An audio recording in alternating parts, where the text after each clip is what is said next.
Welcome to Screens of the Stone Age, the podcast where scientists review movies about prehistoric people. My name is Josh Lindell. I am a PhD student studying Neanderthal teeth, and I'm here with... I'm Dr. Kimberly Pomp. I study the human skeleton in archaeological context, health and disease, and human evolution. And I'm Dr. Ross Barnett, and I study ancient DNA and Pleistocene megafauna. And today we're reviewing 1 Million Years B.C. from 1966. This movie is, in fact, a remake of a movie from 1940 called 1 Million B.C., I believe. Oh. Did you know that? No, I didn't. Know that. This is the more famous one because this is the one with Raquel Welch in the fur bikini, which I'm sure everybody recognizes, even if they've never seen the movie. Had you guys seen this movie before now? No, but I recognize a lot of the clips, yeah. So it's made its way into popular culture. Mm-hmm. Who wants to summarize this one? I could try. I guess I can. Maybe Ross can, because I found it hard to follow some of it. Well, yeah, bare overview. So it's a Hammer film, so that kind of flashes up on screen, and you know it's going to be Technicolor and bright and interesting. And it's got an opening narration about how it's set when the world was young 1 million years ago and life was tough, etc., etc.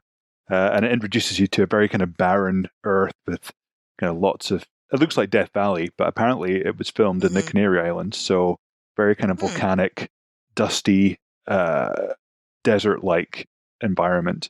And you meet... I feel like they took the Stone Age too literally for that. Yeah, pretty much everything is just stone. There's nothing else. And you meet the I think they're called the Rock Tribe, the kind of main tribe, who are a tribe entirely of brunettes. So these guys, men and women, are all dark-haired. And you've got Akoba, who's the tribe's chief, and he's a kind of rough, tough, middle-aged kind of guy, and he's got two sons who are called Sukona and Tumak, I think. And, you know, these guys are like, there's nothing gentle about them. Everything is a fight. There's no discussion. These people don't have language, so it's all kind of grunts and violence. And you're introduced to them hunting a warthog. You've also seen old world vulture and a reticulated python. So, you know, based on the fauna, this is somewhere in the old world. And so they're hunting a warthog, which they trap in a pit when it changes from a real warthog into a very obviously rubber warthog. And this is their food. They hunt it, they bring it back to their cave. You meet the rest of the tribe. It's quite big. There's a couple of dozen individuals. And this one warthog is being cooked for all of them. But like we've seen earlier, nothing is done by discussion or by, you know, any kind of equity. It's who can fight to get the biggest bit. So there's arguments about who gets the first cut of the pig meat. Akoba, the chief, he gets first just by might is right. And then you have Sukona and Tumak come in, and they get their bits as well. But this ends up in a bit of a scuffle, and Tumak essentially gets banished from the cave, banished from the tribe for, I don't know, eating the wrong bit of pig or something. And so he gets chucked out and pushed off the cliff, and he has to go and fend for himself. So what it was is that he tried to show dominance to the leader. Yeah, it's some kind of challenge to the chief, who is his dad. But there's no kind of nepotism in this tribe. Anyway, so he gets banished to the very volcanic-looking kind of desert area and wanders for days and days. And he thinks he's hallucinating because he's been in the sun for all this time, and he thinks he sees water, but he actually isn't hallucinating. He's made it all the way to the beach, and he kind of collapses there within sight of what appears to be some kind of cave girl bikini beach party where there's like about a dozen attractive Californian blonde women in fur outfits fishing in the sea using kind of quite good and appropriate tools. They have kind of bone harpoons, which they're fishing with, but they're obviously kind of stunned to see this brunette man because they're all blondes. And one of them, Raquel Welch, kind of takes him under her wing and nurses him back to health and kind of teaches him the ways of their blonde beach tribe. and shows him how to have a bath, looks after his wounds, tries to teach him not to be such a kind of brute all the time. Oh, I should also mention that when he was wandering through the desert, he got chased by a giant blue iguana, which was the first appearance of a kind of monstrous animal, which is really cool, actually. It was clear, it's just like your average iguana, but blown up to huge size, but it looked really good, I thought. Anyway, he also sees, a giant sauropod dinosaur when he's on his travels. He sees a giant tarantula eating a giant cricket, all that kind of stuff. Lovely. But when he's being taken under the wing of Raquel Welch, the beach people get attacked by a giant turtle, which is absolutely enormous. And, turtles, I think it kind of becomes clearer as the scene goes on that the turtle just wanted to get back in the sea, and these arseholes are getting in the way and throwing rocks and spears at him. But once they get out of his way, he just goes into the water and everything's fine. Yes. So anyway, Tumac kind of gets softened by his time with the beach people. He sees inside their home cave. They've got art on the walls. They have a very different approach to interpersonal relationships, put it that way. So the kind of respect is given by the oldest member of the tribe, who's this old kind of skinny grandfather who teaches the kids how to draw art on the walls. They have some nice representations of what look like the Altamira bulls on the walls of their cave. Nobody bullies anyone. There's no fighting. They just kind of do things in quite a peaceful sort of way. And this kind of, while he's living with the beach people, it kind of switches back and forth with his original rock tribe and how things are going there. There's a lot of strife. And it's basically a kind of banishment and then return to the tribe story, which we've seen in other films as well. And so Tumac decides to go back to his own tribe, but take Raquel Welch, whose character is called Uala, I think. They both leave and go back, and they kind of meet other kind of creatures on the way. There's an Allosaurus attack. There's, what else? They pass through some kind of gorilla Neanderthal kind of cave, which is dangerous because these guys are ultra violent. They get cornered by a Triceratops and a Ceratosaurus, which have a big fight in front of them. And all these kind of extinct creature effects, the kind of dinosaurs and the giant turtle, unlike the iguana, which is just an actual iguana blown up to huge size, the dinosaurs are Ray Harryhausen stop motion effects, which are still amazing to watch. Those are the ones that Kim said you see in clips all the time, just because they're so good and easy to GIF. So you see them in GIFs all the time, which is great. So they make it all the way back to the rock tribe cave, and then what happens then? Oh God, there's fights. So Tumac and Sakona, the brothers, fight again when they get back. I've missed out a whole bunch of stuff, which, the film was fairly boring. We've seen so many of these. Super boring. Individual gets banished, goes off, finds some new way of doing things, and then comes back. It was apart from the obvious attractions of Raquel Welch in a fur bikini. It didn't really hold the attention that much. But there's lots of fighting when they get back. They run away again. Raquel Welch gets attacked by a pterodactyl, which takes her away, and Tumac has to find her, takes her back again. There's more fighting. Eventually, the two brothers fight. So Tumac and Sakona basically fight to the death. Sakona gets killed. Tumac is now the kind of most senior member of the tribe. And then a volcano explodes and everyone gets buried under kind of pyroclastic flows and rocks. And they're left to kind of survive in an even more desolate wasteland than they started with. So yeah, that's my overview, which, yeah, I think probably Kim would have done a better job. But No, I don't think so. It was just, yeah. I don't understand why they went back. Yeah. Or how well fitting the fur is as well. Yes. Well, there was a lot of issues with this movie. Yes. Should we start by picking apart the issues? Well, yeah, it's going on from the kind of overview. In my notes from it, I've just got, things like suddenly something happens. So it's like they're doing stuff, and then suddenly there's a pterodactyl, and then suddenly there's a different pterodactyl, and then suddenly the tribes fight, or suddenly an Allosaurus appears, all this kind of stuff. It's just throwing kind of crap at them, and because it looks cool. It was like it was like watching Caveman Sims, when it gets to the end of and like then Godzilla comes and the earthquake comes and the hurricane. Yeah. I know it was a lot of just like silent walking, climbing, and then chaos. And then nothing, quiet, and then chaos. Yeah. Yeah, we should say the rock tribe doesn't have any language, but they do have names inexplicably. And then the shell tribe does have language, but it's like one word at a time. I think their entire language must have like 4 words apart from their names. Yep. So there's a narrator at the beginning and the end, I think, but not throughout. So it's so hard to understand what's going on because there's no dialogue at all. No, and it doesn't seem to make like clear sense. Like, so you're watching it and you kind of understand, okay, so the younger son is acting dominant, so he gets kicked out. And then he goes to this new tribe and he has to learn how to be nice. But then why does he go back to the angry tribe? Wouldn't you just stay with the beach people and have fun? Like, why would you go back? Yeah. And then why did she go with him? He kind of got kicked out of the shell tribe because he was like fighting with the rival guy over a spear or something. Oh, and did he get it was kicked really out? unclear to me what exactly the conflict was there. Yeah. But then, of course, Loana went with him because he's the main character, so she was in love with him because that's how movies work, right? Yeah. Even though he's done nothing to... Yeah, he did nothing except look totally incompetent. Yeah, and be an incompetent asshole. a-hole who just likes to fight. I mean... Yeah. It's obviously a 60s film because, that's the last time any of that appealed to anyone, I think.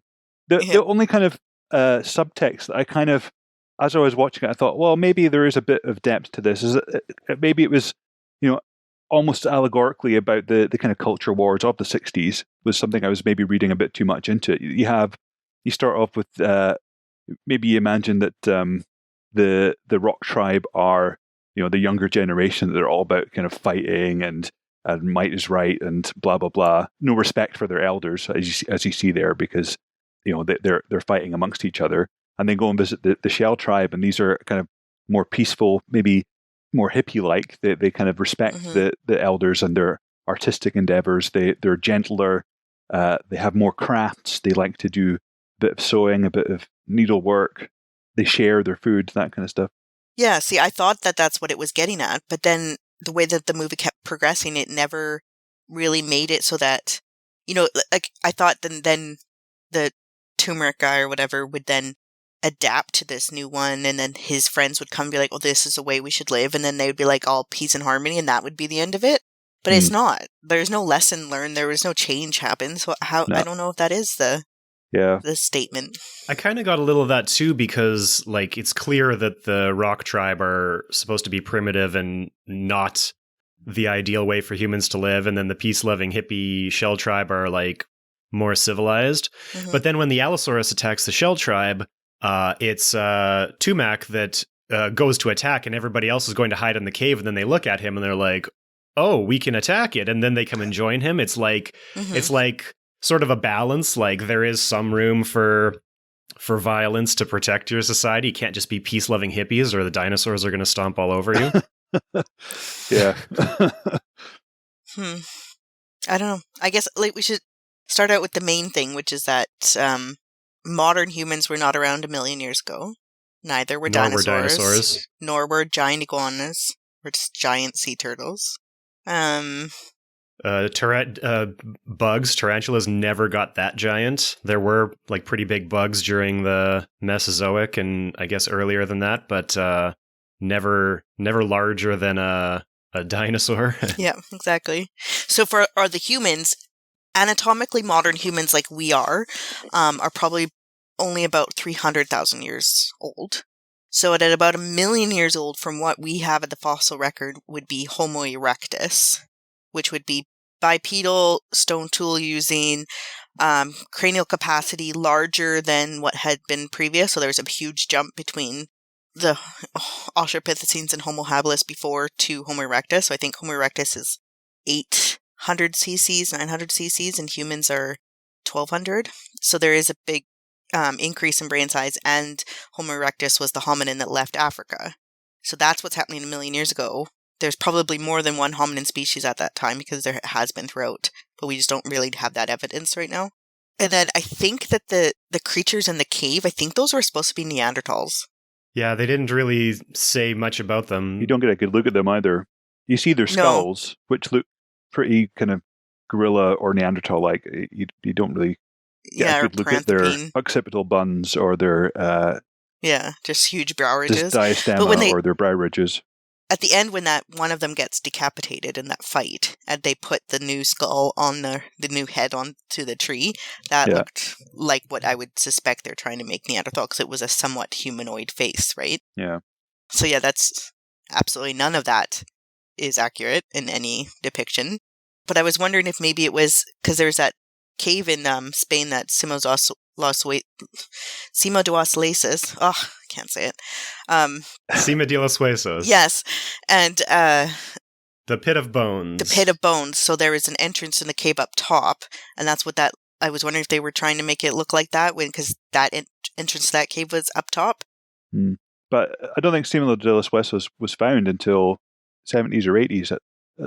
I think it was. I thought it was found way after, earlier than that. Let me look. Or maybe I'm wrong. I thought it was later than the 60s as well. I thought it was in the 50s they found it. But I think that you may be giving Hammer slightly too much credit there. Oh yeah, no, I gave them way too much credit. Yeah, no, it wasn't found until later. Never mind. I was thinking that maybe they were giving that homage, because then there's the Pit of Bones, so there's this cave that has an entrance at top, and it looks like bones have been thrown of hominins have been thrown in, maybe as intentional burial, maybe not. So I thought maybe that's what they were getting at with the skull tree, but I guess not. But the tree that's in the middle seems to have aubergines growing on it. I was like, is what? An aubergine tree? I mean, that was any idea what that tree was supposed to be? The one that was in the cave? It looked like aubergines that were growing on it. Yeah. It looked like, I mean, the only plant-based food I noticed was red corn, red maize, and aubergines. And I think they were taking Stone Age too literally, because humans would need to be somewhere where there's more access to food. Yeah. Not in this just desolate place. Because there wasn't even past, like, the warthog, that was the only hunting that they could do, right? And the fish, and they went after a goat as well. But, one warthog amongst 50 people... That's not even starvation rations. You climb to the top of a cliff to get a mountain goat, like it's not going to just walk away. He just leapt at it too. Yeah. Okay, so are we doing the nitpicking part here? So humans weren't alive at 1 million years ago, or modern humans weren't alive 1 million years ago. Dinosaurs weren't alive 1 million years ago. None of the animals make any sense together. But it was so bad that it was enjoyable. Like, there was no attempt to making it good. I mean, the animations, like the Ray Harryhausen dinosaurs were just so cool. I mean, they're just, they still sort of stand up. They kind of, the vitality and the kind of cleverness in which they're kind of interacting with the real actors is so good.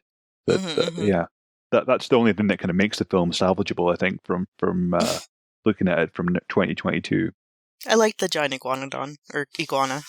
If you look up this movie online, there's a lot of stuff talking about how this is some of the worst animation ever, which today it looks pretty terrible, but looking at it from an animator's perspective, there was some of the things I had no idea how they actually did that. Yeah, I put that in the notes as well, how they have interaction between the guys throwing spears and the spears going into I was like, what? How? Yeah, so the dinosaurs are stop motion animated, and then they're matted in to the footage afterwards. But they have the humans and the dinosaurs interacting together. And so they're throwing spears, and the guy throws a spear, and it hits the dinosaur and sticks in it, and then falls to the ground. And I know a little bit about 3D computer animation. I know how to do that with modern technology. I have no idea how they were doing that with claymation at the time. There's another one where also in the Allosaurus attack, all of the men run under this sort of loose thatched structure. And then the Allosaurus comes in and bites a chunk out of the structure and holds it in his mouth, and the rest of the structure falls on top of the people. And so both the claymation dinosaur and the people are interacting with the same object at the same time. And it was just amazing to me that they were able to do that. Wikipedia actually describes a little bit how they did that. And basically the scaffolding was all real, and they sort of had a rope or something to trigger it to fall down onto the people.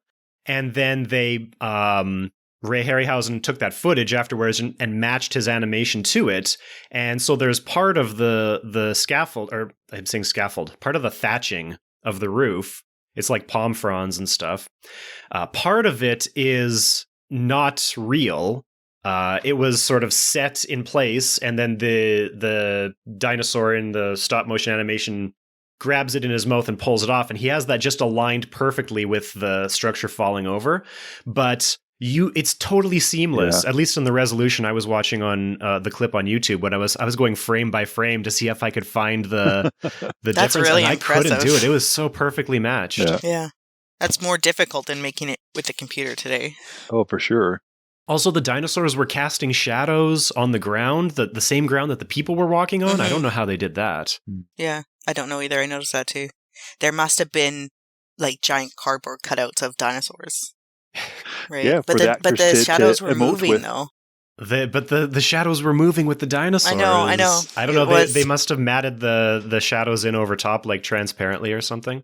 What I thought when I was watching it was that I thought it looked like I thought it was good enough that it looked like a modern day making fun of that old way of doing it. So it was still done modernly, right? Because it did look really good. It looked way better than I thought it would watching it. Speaking of, last time we were talking about early man, and at the beginning they have a scene that's an homage to this, and we were talking about the Triceratops and the Ceratosaurus. I didn't realize that that's exactly a scene from this movie. There was a Triceratops and Ceratosaurus that are fighting somewhere towards the latter third of the movie, which, as we mentioned in Early Man, during the production of that movie, they had nicknamed them Ray and Harry after Ray Harryhausen, right? I was just going to add in another thing of the special effects is the kind of Neanderthal people that live in the cave and eat the tree aubergines and put the heads on spikes. I thought those outfits, though you never really get a good look at the face, I thought the outfits themselves were pretty realistic. And while I was watching it, I actually had the thought that they reminded me an awful lot of the Patterson-Gimlin Bigfoot footage. Yes, that's what I was thinking too. Yeah, and oftentimes when people have discussed that footage, they've one of the kind of explanations is that it was using some of the props from Planet of the Apes. I think we've maybe discussed this before in the podcast, but I think the timing is right, and the kind of match is pretty close. That it could have been one of these. Someone secondhand bought from Hammer a Neanderthal outfit and used that in the Bigfoot footage. But don't you listen to the discussions online? Everybody says with the high-res versions of that video, you can look at it, you can tell it's not a suit. You can see the muscles rippling. I'm so not convinced. I think that you just see whatever you want to see. Like the higher resolution versions of that Patterson-Gimlin footage I see, it's just like, it's so clearly a suit. Yeah, I mean, it doesn't matter how high-res it is. It's taken from an original kind of 8mm film, and that's it. And you can see muscles rippling on those Neanderthals in 1 million years BC, or looking at it in another way, you can see the kind of the nylon fur kind of moving as people are moving underneath it. We're going to get so much heat now that we're saying that the Patterson-Gimlin footage looks like a suit, so I just want to go off on a little tangent. The Patterson-Gimlin footage is 1967, I think. Is that right? I think so, yeah. I think that's right. Which is a year after this one. But also in 1966, Roger Patterson published a book about Bigfoot in which he had a pencil drawing of a Bigfoot in exactly the same pose as the footage. Also with breasts, because the Bigfoot in his footage has like big breasts, which if you pay close enough attention, I think we might have mentioned that before too. But he has a pencil drawing of a Bigfoot in the same pose with breasts. And it's like, this is the year before he found it. He was such a con man, regardless of how good you think that footage is. Roger Patterson was a con man. It's clearly a fraud. Mm-hmm. Well, I'm making my stance now. We're going to have a whole bunch of angry squatchers knocking on our door. We should start You're a a Sasquatch published one. Bigfoot DNA author, Ross. I don't care what people are going to tell us. You know more than Yeti anybody author, who's it's totally gonna- different. Totally different. Totally different. Same genus, different species. We're going to carry on with some more nitpicks. Can I stick in Yeah, some sure. nitpicks? I just wanted to make the note because you said that the costumes are very realistic, and I just wanted the listeners to know that you meant realistic as in looking like an animal, not like a Yes. Neanderthal. No, Yes. no, looking like a Yes. Bigfoot. Yeah, that's what I meant. But one of the nitpicks, which I was fairly able to overcome while watching, was that all the women in this film are completely hairless. Like, none of them have hair on their legs, on their armpits. They all have perfect 60s bouffant hairstyles with copious amounts of hair lacquer and all the rest of it. Raquel Welch has very obvious false eyelashes. But you've got to suspend your disbelief for some things. Yeah. All I could think of is like all the women were just so pristine and all the men were so dirty. Like there's this one scene where Raquel Welch is crying and he comes up with his disgusting finger and wipes her tear away, and I was like, ew, wash your hands. Yeah. All the men are just absolutely like filthy, hairy beasts. Disgusting. Yeah. So on the topic of anachronisms, Wikipedia has a quote from Ray Harryhausen himself off of the 2002 DVD commentary. It says that he did not make 1 million years BC for professors who probably don't go to see these kinds of movies anyway. That's the perfect quote. Yeah, I mean, there was no attempt at getting it accurate. But it just looks good. It's really Yeah. cool. I mean, that's if you're going to have dinosaurs and people together, then they just have to look good. Yep. And there's plenty we can nitpick with them. I mean, with the Yes. kind of tail dragging and the very old style upright Allosaurus and Ceratosaurus. Mhm. Dinosaur reconstructions moved on so much since then, but they still, Mhm. I think they're cool. Yeah, the the Natural History Museum in Liverpool still has its, like, if you go into the dinosaur display, it's still, like, it hasn't been updated since then. All right. So they have, the clay dinosaurs with the tail dragging on the ground, which is not accurate. Yeah. And it's, like, you go in there, and I quite enjoyed seeing it for that, but then I got quite upset that, like, it's like, keep it up and say this is what it used to be and show, like, how science has evolved, right? But kids going in there now are going to get the wrong idea about dinosaur anatomy. I thought it was interesting how when, at the beginning with the cave for the rock people, when the old man, like, tripped into the hole, and they're all like, just leave him. And then the vulture got him. And that makes sense around the time in what was happening in archaeology, because there's, at this point is when they found that Shanidar with the pollen, Neanderthal burial, maybe intentional burial, where they put pollen in it, and so everybody was saying like Neanderthals were flower children, peace and love, and all this stuff. And so I thought it was interesting that they brought out that aspect in the movie where they had the gruff, rock people just let he's hurt, so just let him die in a gruesome way, being eaten alive by vultures.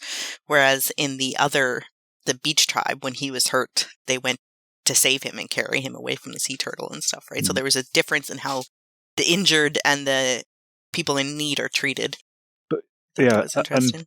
And it happens really early on in the film, doesn't it? The old man falls into the warthog trap, and it's kind of very sets kind of Life of Brian. the tone for. It's really comedy. Like and there's an awful lot of unconvincing falling over in this film. Like, I don't know if you guys noticed it, but especially when he gets to the beach and meets Dwala, and there's a lot of unconvincing falling over and rolling down the beach with her. And then when the volcano erupts right at the end, like, I've never seen such unconvincing falling over from people, like hurling themselves into volcanic cracks. Yes, it was so funny. They just like do jumps, like, oh no. Yeah. It's like, it's like two ways I could fall: one towards certain death, or the other onto the ground. Which way am I going to fall? Oh, into certain death. That's how it do it.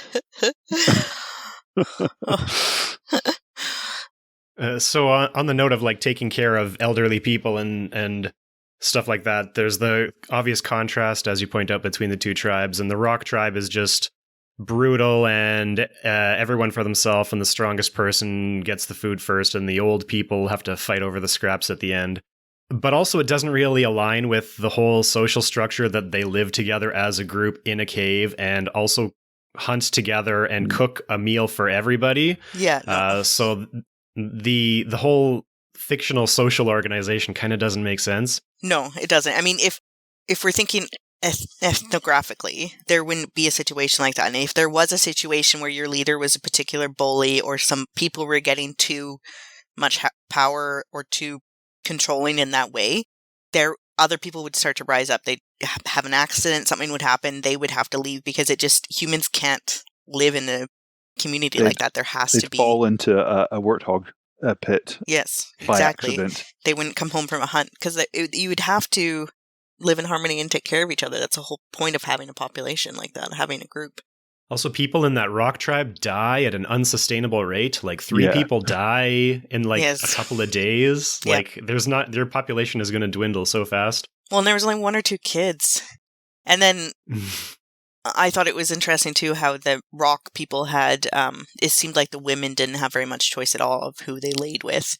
Whereas in the beach community, it was seemed a lot more women had a choice.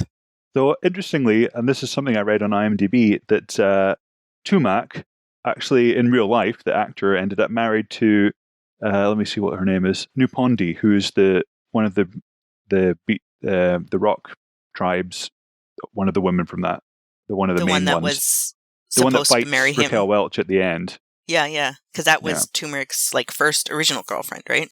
And then his brother took her once he left, once he was banished. Yeah, and they married in real life.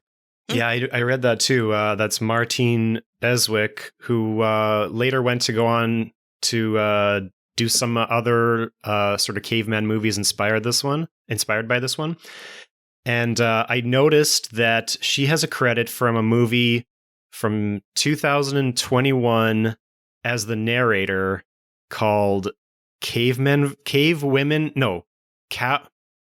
should have looked this up. Cowgirls versus Pterodactyls? Oh, that has to go on the list. Yeah.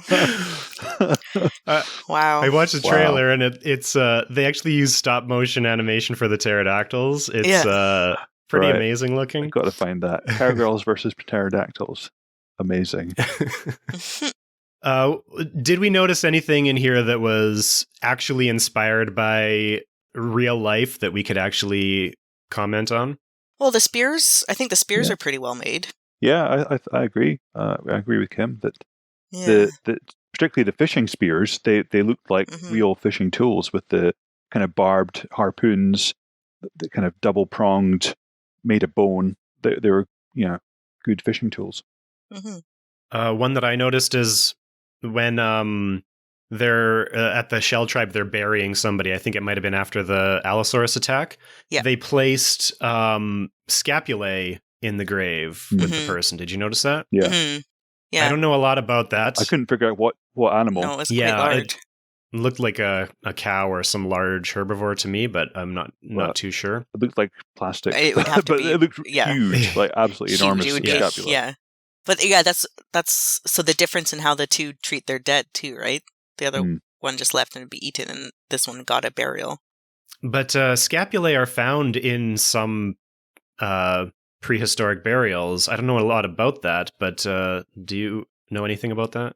I've heard that it's been done. I can't remember which species were used, but deer and mammoth, I think, are ones that I remember being used. And of course, scapula tend to be in herbivores large and flat, and a good kind of almost two-dimensional bone for covering people with. Yeah, I seem to remember burials of twins. I think two neonatal skeletons found with bones on top of them, and I think that might have been scapula because that would have made a nice cover for that size. Yeah, that was Upper Paleolithic from Czechia, I think. Yeah, and it was possibly twins covered with mammoth scapulae. Yeah. And I think there are a few other cases of Upper Paleolithic burials with mammoth scapulae, but I also was reading earlier today, someone wrote something about deer or goat scapulae in Bronze Age burials as well, and also some other bones too. And one of the interesting things that paper mentioned was, or the abstract, because I didn't read the whole paper, was that when it's a burial, because we lose so much, maybe it wasn't always bones. Maybe like in the case of if you find animal ribs, then that's probably a meat offering with the burial, right? Mm-hmm. And they were wondering, because a scapula wouldn't necessarily have the same kind of cuts of meat associated with it, so it's not... but it's interesting to think about. We find a scapula and we're like, why did they bury them with a scapula? Maybe they buried them with like a whole chunk of meat or something like that, which I had never thought about before. Yeah, for sure. I'm not sure, are scapula particularly meaty? I think they're probably quite Yeah, I don't think quite they're gristly. particularly meaty. And then thinking about how you would remove a scapula from the clavicle and the humerus with soft tissue on it and have it only be a full scapula. I don't know how possible that would be. Certainly wouldn't be easy. Maybe the scapula was used for something though. Yeah. On the other hand, there is kind of evidence of scapula being used as musical instruments, because there's like decorated ones that look mammoth scapula, at least from sites in Eastern Europe, where they look like they've been used as percussion instruments, because they have kind of a resonant sound, and they're kind of decorated like that. Yeah. So yeah, maybe it was maybe it was buried with them as a musical instrument or something. Or even, and there's no evidence of this, I'm just saying it, the scapula, it has a blade, like a thin blade anatomy to it, and there's not very many other bones that have that, like maybe the hip. So if they were using decorative things or symbolic things, if there was a way of decorating it with like mud or ochre or paint or something that maybe was on the blade that then doesn't last throughout the fossil record, right? So it could be something like that too that we don't see. I mean, there's mammoth scapulas with ochre decoration. The ones that were used as percussion instruments, they have kind of zigzags and chevrons and stuff all over them. Oh, so there you go. So it could be some kind of decorative thing, symbol. If we're just spitballing, I mean, I think there's also ethnographic evidence that people have used scapulas as shovels. Yes, that's what I was thinking. So maybe that's what they used to dig the grave, and then they're like, oh, well, we don't need this anymore. Just true. Just drop it. Just stick it on the top. Did you notice that the giant turtle that they were fighting on the beach, Luana referred to it, one of the few words she says in the entire movie, referred to it by its actual scientific genus name, Archelon or Archelon? Yeah, I can't remember how she said it. I saw it on Wikipedia, but I didn't notice that. So someone opened a book at some point. That's cool. It's interesting that they kind of so the shell tribe have a name for their giant tortoise, which just wants to get back in the water, and they've got a name for the spear, and they've got other names. What other words do they have? Do you guys take any notes about other words that they had apart from that? I seem to remember them yelling something which I was interpreting as like help, maybe. Okay. Whereas it seems like the rock tribe, the only word that's not a name that they have is the word for, I think, kill that person, like McCann, which seems to be like murder that guy. He needs murdering. Yeah. Something like that. Well, I don't know. I wonder, I mean, if it's supposed to be that they don't have a language, or if it's that the people writing it didn't want to have to write a language. So it was just that it's not that they couldn't speak, it's just that they didn't add that very much throughout the movie. That could be it. They just didn't want to. Yeah, after our conversation about Alpha with April and Grant, makes me really appreciate how much effort people put into developing languages for movies these days, because these old ones are difficult to watch with just this stuttered one word at a time. Yeah, it does make a huge difference, I think, to the enjoyment of the film, and giving it believability as well. Well, yeah, because I mean, they hardly say anything to each other, Raquel Welch and Turmeric or whatever, but yet she's going to follow him through crazy caves and across deserted landscape and fighting dinosaurs and all this stuff. But he's so hairy and dirty, Kim. How could she not?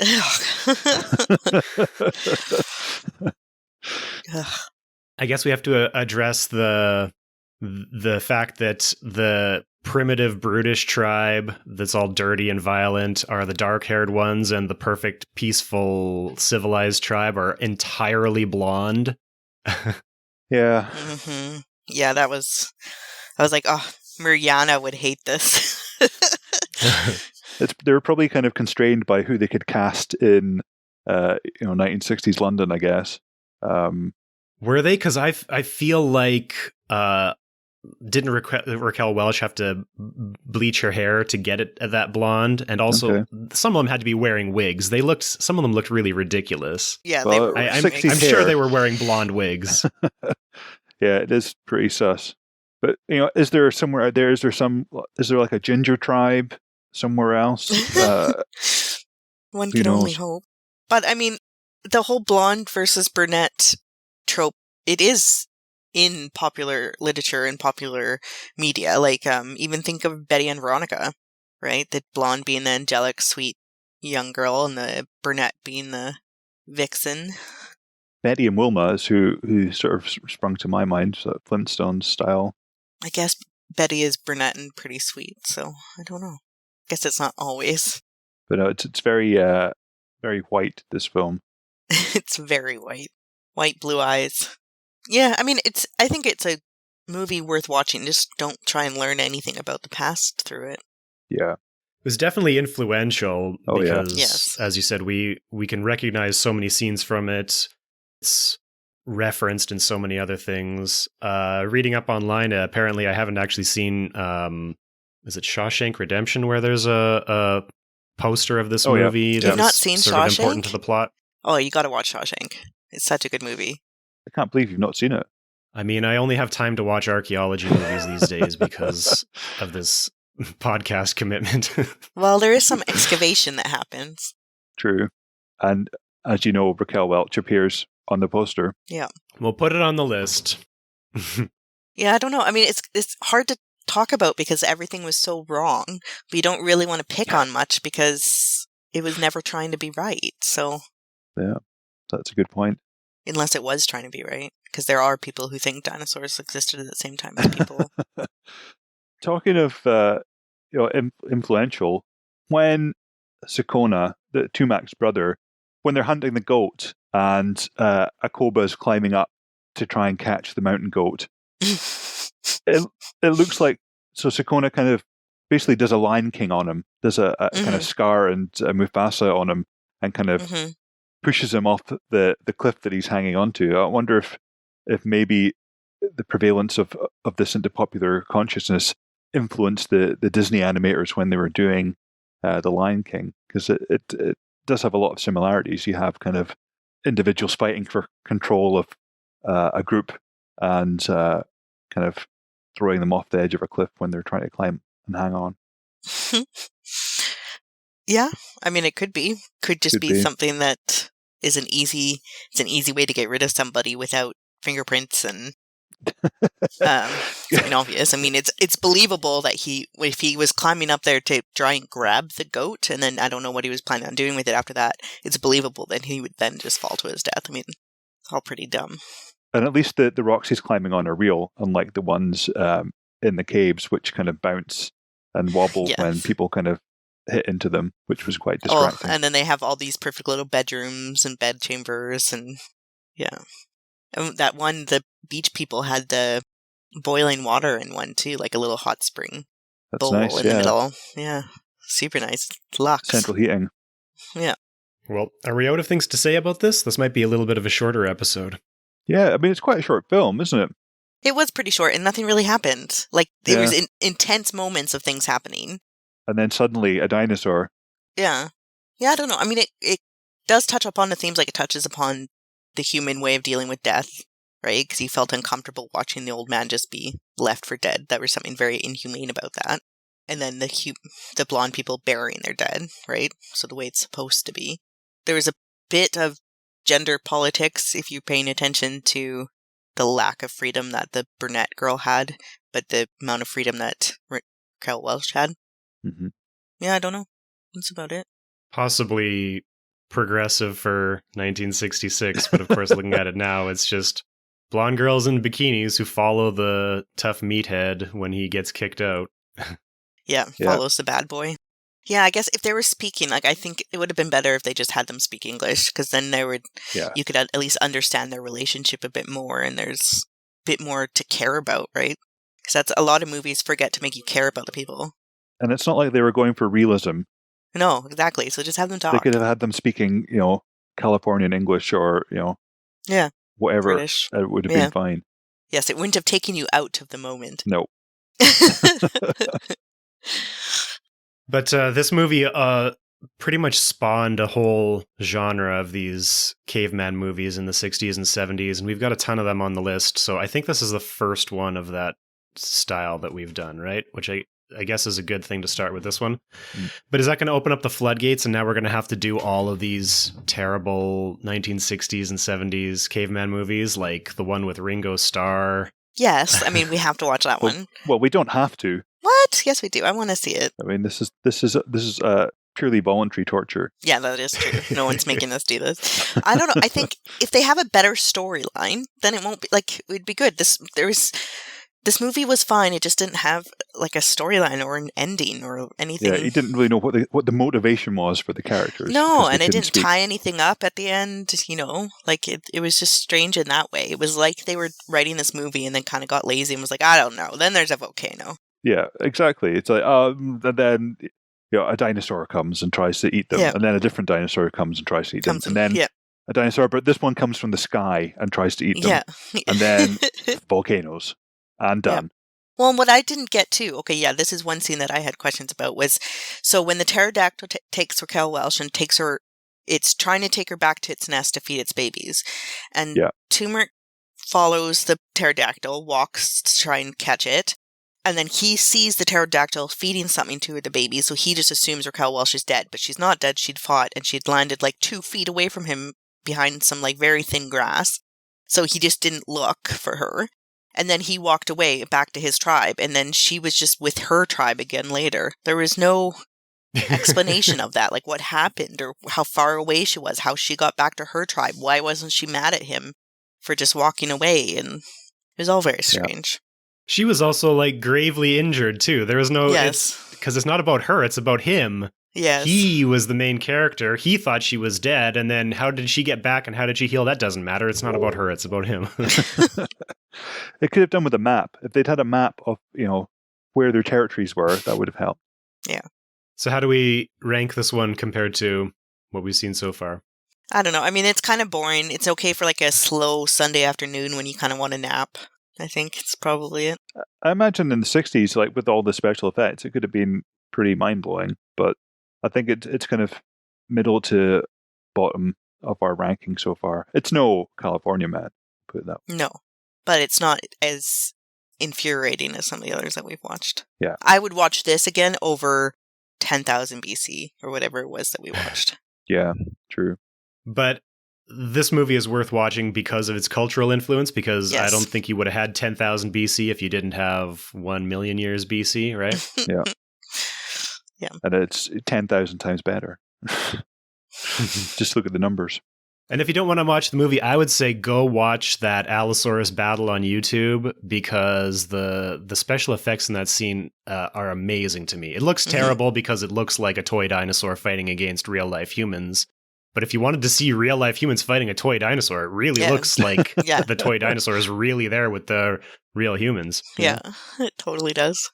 Well, I have a kind of tangential story, which is why I knew that the dinosaurs are a Triceratops and a Ceratosaurus. So when I must have been about 5 or 6 years old, so this is like mid-80s, one of the kids' programs that we watch, a TV show called Blue Peter, which is like, I think it's the longest running children's television program in the world, been going like since the 60s.